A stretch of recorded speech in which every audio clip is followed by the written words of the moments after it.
Hello, my amazing people, and welcome back to my channel if you're back. If you are new, welcome to my channel. I'm Shayna, and I have a current ongoing case for you all today.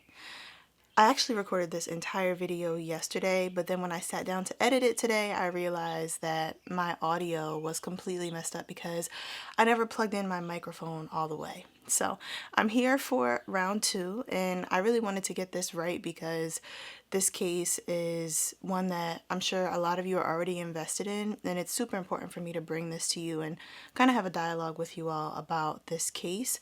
And also, obviously, as always, spread the word about the victim involved as well. If you have heard of this case, then you are aware that it has caused a large uproar in the last week or so, and there's been a lot of discussion around the racial implications of this case and just overarching conversations in general. So we're going to talk about the details that we know so far, kind of go over the whole situation, and I'm definitely curious to hear what you think about it in the comment section below. Just my usual disclaimer, this is all alleged information that I have found online and compiled into a video for educational purposes. Thank you so very much for stopping by my channel today, and let's go ahead and get started.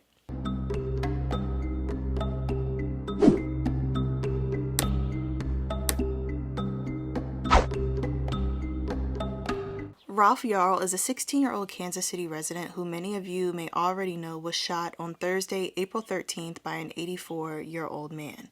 This case has caused a lot of uproar and anger due to the racial significance involved, with Ralph being an African-American boy and the shooter, Andrew Lester, being a white man. I wanted to preface everything with that so you have some context before we start. So now I'm going to tell you all about Ralph. At just 16 years old, Ralph is a very intelligent and talented student at Staley High School in Kansas City, Missouri. Ralph is a kind kid. He has a cool sense of humor. According to his aunt, he has this super dry sense of humor and also a sarcastic side to him. He loves hanging out with his siblings and his extended family, and he has great relationships with his parents as well. Now, Ralph has enormous dreams for himself. First of all, I want to say that according to his mother, all but one of the classes that he currently takes in high school are college level classes, and she says that the only class he doesn't like doing the homework for is English. He just says that it's too easy for him, it's boring, so he would much rather work on some music to practice his clarinet or just do homework for another class because he enjoys the challenge of something that is more difficult for him. He's an honor student with plans to study chemical engineering at Texas A&M in just a couple years. Being that he's such a talented clarinet player, he is a proud member of All-State Band, and he also enjoys classical and jazz music. But even with all that he's accomplished thus far, Ralph's family has said that he is extremely humble. He's wise beyond his years, and he has a very kind heart, and by all accounts is just a very sweet person. So on April 13th, Ralph's younger twin brothers asked their mother if they could go over to a friend's house for a sleepover that night. And being a concerned parent, she definitely wanted to let her boys go out and have a good time with their friends, but she did prefer that they be home that same evening. So she gave them permission on one condition, that they return back home by 10 p.m. Around 9:40, 9:45, Ralph's mother asked if he wouldn't mind going out to pick up his younger brothers to get them back home. And being the kid that he is, he said, "Sure, Mom, no problem," and he left the home. When he left the home, he didn't take his cell phone because he felt pretty comfortable that he could navigate to where they were located. Based on what I've heard, it doesn't sound like the address was far away, and Ralph, again, he was a pretty smart kid, and I'm sure he had a good idea of which direction to go. The agreement between Ralph and his brothers was that when he got there to pick them up, he was going to ring the doorbell and they were to run outside right away and hop in the car so that all three of them could get back home. The address that Ralph was supposed to pick the twins up at is Northeast 115th Terrace. Ralph made a very understandable mistake that apparently is made quite often in this area, and he went to Northeast 115th Street. So the exact same address, the only difference being terrace and street. And mind you, they're a block away from each other. But nevertheless, once he arrived at this address, Ralph rang the doorbell, expecting his brothers to come running outside so that they could get home. But after he rang the doorbell, he didn't really hear much going on in the house, like not the sounds of any children or anything like that, because there actually weren't any kids in this house. At this address that he went to, there was an elderly man inside named Andrew Lester. Andrew Lester is in his mid-80s, 84 years old, and shortly after ringing the doorbell, Ralph was met with an elderly man on the other side of the door holding a gun at close range. Andrew fired through the glass storm door, hitting Ralph twice. He hit him once, just above his left eye, and the bullet went through his frontal lobe. After he was hit by the first bullet, Ralph fell down to the ground. Andrew continued to shoot and hit him a second time, this time in the arm. Ralph heard Andrew say something along the lines of, "Don't come around here," or "Don't come back around here," and he knew that he had to flee from the situation, even given how critical his condition was. He got up and he ran as fast as he possibly could away from Andrew Lester's home in the direction of other houses in the neighborhood. And he actually was turned down by 2 different homes. He was knocking, calling out for help, asking if someone could call for an ambulance, for the police, anything, just some sort of help. And the first 2 homes turned him away. When he got to the 3rd home, the person agreed to help Ralph, but told him that he must lay on the ground with his arms up and wait for authorities to arrive. Amidst all the commotion, other neighbors were hearing what was going on and decided to go outside and be with Ralph while they all waited for an ambulance to come and pick him up. There were some neighbors that were concerned for him, but the first 2 homes that turned him away and the 3rd home that made him lay on the ground as if he were a criminal, they've received quite a bit of scrutiny. I don't know the identities of these individuals, but you can tell that there's definitely some sort of racial implications already in the case without us even talking about anything further, right? Like, he went to Andrew Lester's home, he was shot in his head, and then people are refusing to help this teenager who is gravely wounded. And it just poses the question, given that we know this is a conservative area, a most predominantly white area as well, if Ralph's skin color was different, would he have been treated differently?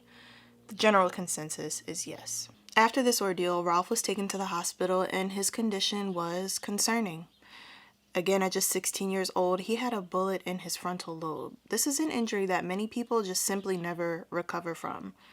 In total, he had bullet fragments in his head for about 12 whole hours before they could be removed. After Ralph was taken to the hospital, police did question Andrew Lester about what happened that night. And it is said, allegedly, that he appeared to be shaken up and concerned about Ralph. But according to Andrew Lester, he had just gone to sleep for the night when he heard his doorbell ring.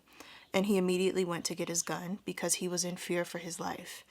He says that he saw a 6-foot male standing outside his door, and this male was pulling on his door, trying to break into his home, and he shot in order to protect himself. To many people's disbelief, Andrew Lester was released from custody shortly after his questioning. When Ralph was able to speak with police the next day after receiving medical attention, they interviewed him about what had happened to get his side of the story. And he told authorities that he thought he was at the right address to pick up his twin brothers and that all he did was ring the doorbell. He says he never pulled on the door handle and that there weren't even any words exchanged between him and Lester before he was shot. He also said that he couldn't really get a good view of Lester standing on the other side of the door, presumably because it was dark inside the house. So he kind of was shot blind. He didn't really know what was going on in that moment. He did remember calling out for help and neighbors turning him away, and the very last thing he could recall before he passed out was that he was laying on the ground with his hands up. So Lester was interviewed after the whole ordeal happened on Thursday night. Ralph was interviewed on Friday, and at this point, there had been no arrest warrant put out for Lester. He was questioned and he was released. I just want to make sure we're all on the same page as far as the timeline goes. So after Ralph was questioned, it was heading into the weekend, and people were kind of unsure about why Andrew Lester was not being held and kind of what was going on as far as the timeline of what police were doing. Now, according to the authorities, they said that they could not file any charges or issue an arrest warrant for Lester until they had Ralph's side of the story. So basically they had to wait for Ralph to wake up after his surgery, get his side of the story, and then they could proceed with pressing charges. As you may imagine, this would beg the question, had Ralph not survived, would Lester still be walking the streets today? Would he still be a free man? But nevertheless, Monday morning, a warrant was issued for Lester's arrest and his bail was set at $200,000. There had been protesting and marching and chanting outside of Lester's house, so he was not found there, but he ended up turning himself in on Tuesday. And he's been charged with 2 felony counts, first-degree assault and armed criminal action. And his charges can result in up to life in prison if found guilty. We'll have to wait and see. But after paying 10% of the $200,000, Lester was released and he pleaded not guilty to his charges. But while he awaits his court proceedings, he has been made to turn over his firearms and also agree not to contact Ralph or his family. So the 2 charges that he is looking at, first-degree assault again and armed criminal action.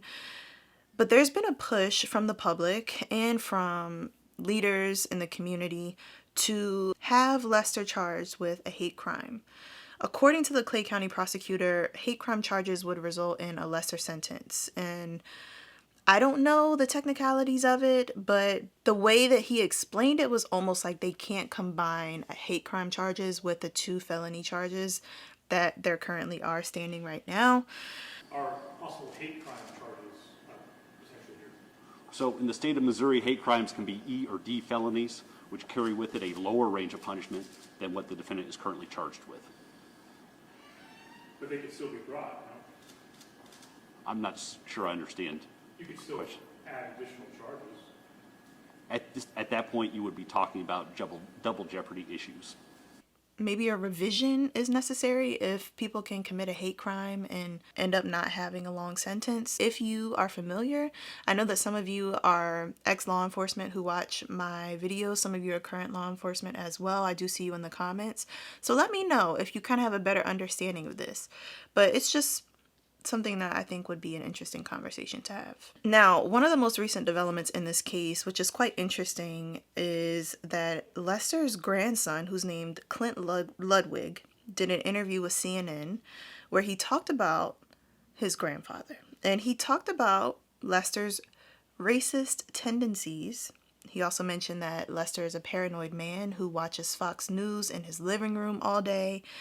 He mentioned that because of Lester's values and strong opinions and the way he feeds into conspiracy theories and just kind of the racist things that he says and believes, Clint personally decided that he couldn't maintain a relationship with his grandfather, which is also interesting. Something that Clint said in this interview is that Lester has guns all over the place, all over his house.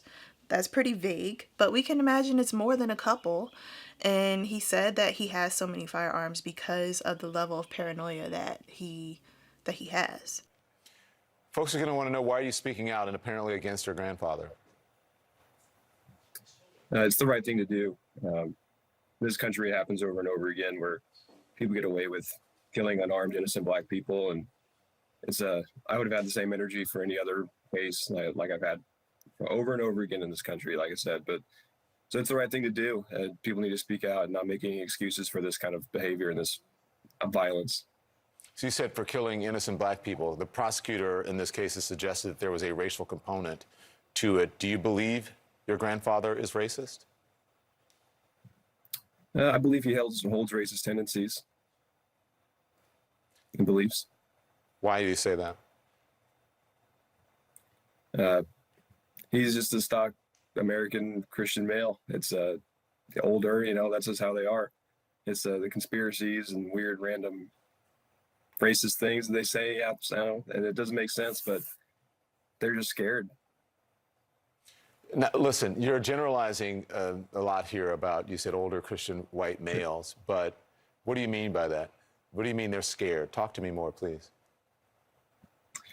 Yeah, it's just, I feel like a lot of people of that generation are caught up in this 24-hour news cycle of fear and paranoia perpetuated by some other news stations. And he was fully into that, sit and watch Fox News all day, every day, blaring in his living room. And I think that stuff really kind of reinforces this negative view of minority groups and leads people to be a little, it doesn't necessarily lead people to be racist, but it reinforces and galvanizes racist people and their beliefs. Now, apparently, correct me if I'm wrong, Clint, you said that your grandfather would say or do things, apparently, that you did not subscribe to, that caused you to distance yourself from him. Say and do things like what? That's right. A lot of it was the kind of QAnon level conspiracies about election denying, and then they got really weird with some Fauci dogs. I really didn't know what that meant, but I would push back on some of this stuff, and he couldn't handle being pushed back on. And at a certain point, we kind of lost touch, and I think it was more of his choice than mine. Did he say or do things that you found offensive about minorities or people of color? Yes, he would say some things. I can't remember exactly now all that happened, but I know he had something about, had a really hot take about abortion and how something about Black women getting abortions. And I didn't know what he was talking about, but I said, I don't really want to talk to you about this anymore. This is racist and it's dumb. So let's move on. And I pushed back, and he didn't like that either at the time. So listen, the Kansas City Star also spoke to your brother. Your brother's name is Daniel Ludwig, and he said it seems like a bunch of mistakes in a row that resulted in a tragedy. I mean, a lot of mistakes all the way around. Unfortunately, if you look at the affidavit, there were actions taken that caused my grandpa's side isn't being reported. And he is saying that your grandfather is not racist. He doesn't believe that. He can say that. I think he's running defense a little bit. I don't think he sees him for who he is. You could tell that Clint felt uncomfortable during this interview because this is his family member that he's speaking out against. Obviously, I'm sure everyone in the family has their own opinions, but according to Clint, they all stand with Ralph. Now, I want to get into some of the laws that people have concern with in this case. We have all heard stand your ground. We've all heard about that in various other cases over the years. There's also something called the Castle Doctrine, which I had the opportunity to learn a little bit about when researching for this case. So we're going to talk a little bit about both. First, we're going to talk about stand your ground. And basically, according to Missouri law for stand your ground, a person may use physical force upon another person when he or she reasonably believes such force to be necessary to defend himself or herself or a third person from what he or she reasonably believes to be the use or imminent use of unlawful force. That's basically saying if someone believes that they are at risk or a third party is at risk, they can use force against this person to protect themselves or to protect another. And with that in mind, considering that Ralph posed no actual threat to Andrew Lester, many would argue that this law shouldn't possibly be a defense for him, that Lester is still fully responsible and not covered by the stand your ground law. But because he's saying that he felt in fear for his life, I wonder to what extent he potentially could be protected under this law. If you're in law enforcement, I would be curious to hear your opinion on that. But that is stand your ground. And the Castle Doctrine is different. So the Castle Doctrine states that if someone is in the process or has already entered your home and they place you in reasonable fear, you can respond with deadly force. This one is more concerning for me personally, since Lester is claiming that he believed Ralph was breaking into his home. But given that Ralph was on the outside of the home and very clearly shot through the door, the criteria were not met for Lester to be protected, but there's always loopholes and there's always little ways to wiggle around things. So that's why that one personally is concerning for me. And I would like to add, just for reference and like kind of my perception of this, like when I was old enough to be home alone, right? My parents always taught me, if there's someone at the door that you don't recognize or that you're not sure if you want to let in the house, you have the option to speak through the door and say, who is it? To see if this is someone that you want to open up for. You know, it just gives you an opportunity to make sure you feel safe in that situation before you even open the front door. It leaves you with the option. If they seem shady, just leave them outside. If they're trying to break in, try to call for help.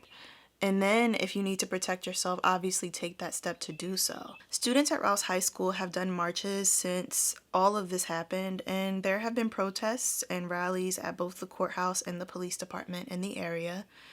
People are seeking true justice in this case, and for those who commit heinous crimes to be held accountable. Ralph has a GoFundMe that has raised over $3 million at this point, and I also found a few petitions online demanding justice for him, so I will link those in the description box for you to sign. The outpouring of love for Ralph has been enormous. He's such a humble young man. And he says to his family things like, I don't understand why this is such a big deal to everyone. Like, it's just me. I'm glad that he's able to see. I'm glad that he's still here and that he's able to see how important he is to everyone. And I'm so relieved that he is alive to witness the outpouring of love and that he wasn't another individual who had his life taken away recklessly. But nevertheless, due to the severity of his injury, his life is bound to change in some regard moving forward. And many people truly feel like if the family didn't go on social media to spread word about Ralph and to get people involved, it may have been swept under the rug. That maybe if Ralph didn't survive, police would have taken Lester's word for everything and allowed him to remain free. But at this point, we're just hoping that there is justice for Ralph and that Lester serves an appropriate sentence for what he has done. But let's talk about Ralph's condition. His condition is miraculously good at this point. One of the pediatricians told Ralph's mom that they couldn't believe, in so many words, they said it differently, but basically they said they couldn't believe how he had recovered in the way that he did up until that point. Obviously, he still has a long healing journey ahead, but where he is right now, it's just almost unbelievable how well he's doing. He's at home and he's surrounded by family members who love him and are caring for him. He is obviously getting attention from medical professionals, I'm assuming outside the home, given that his mom said she was communicating with his pediatrician. But also, his mother is a nurse herself. She's been a nurse for 20 years. He has extended family members that also work in the healthcare field. So he is in good hands and he's doing considerably well. He has speech changes that are really slight. Apparently, he's just talking a little bit slower than normal. And his mornings are harder for him now than they used to be. But he is maintaining his sense of humor. He does have days where he just asks why this had to happen, feeling like he didn't do anything wrong and just not understanding why things took a turn the way that they did, but also enjoying the love that he's receiving from everyone and remaining positive through all this. Something that's really cool that Ralph enjoyed was that he got a phone call from the President of the United States and the Vice President as well, and apparently had long phone calls with them and enjoyed every second of it. He was cracking jokes with Joe Biden, and he actually was invited to come and visit the White House and also perform at the White House. There was a musical competition, I believe, and I didn't take notes on this, but I remember hearing about it in an interview that Ralph was really looking forward to, that was upcoming, that he can't participate in anymore. And basically the White House extended him an invitation to one day come and play there. So he was just over the moon excited when he got that invite. So all things considered, there's a lot to be thankful for in this case, but there also is a lot to be angry about. If you want to make contributions, I will have the GoFundMe linked in the description of the video, and as well as the petitions for you to sign. Be sure to let me know what you guys think. I want to hear your opinion on this, and I enjoy when you guys have a dialogue in the comment section below. I welcome all respectful thoughts and opinions, and I am extending my sincerest condolences to Ralph especially, but also his family, and I am wishing him a speedy recovery. That is the conclusion of Ralph's case. Ralph Yarl, such an incredible sounding young teenager, and he's going to do amazing things in this life, and I'm just so excited that he still has that opportunity to do so. And I'm really hoping that justice is served. Definitely send your condolences out to Ralph, and if you can contribute to the GoFundMe, or I know monetary donations are not feasible for everyone, so even just signing the petition, just to make sure that people see that there are eyes on this case and that people care, I think it goes a long way. So I hope you have a wonderful morning or afternoon or evening, depending on what time it is when you watch this video. I truly appreciate you from the bottom of my heart, and I'm so excited to have you here with me today, and I just love you. So thank you guys, and take care of yourself. Peace.